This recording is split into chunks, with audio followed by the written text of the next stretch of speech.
പൂര കൊടിയേറി മക്കളെ അങ്ങോട്ട് നോക്കണം.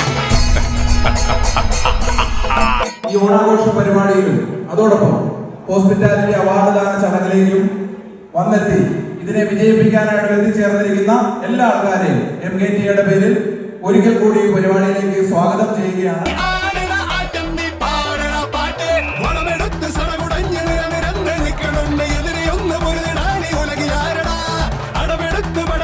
ചുവടുറച്ച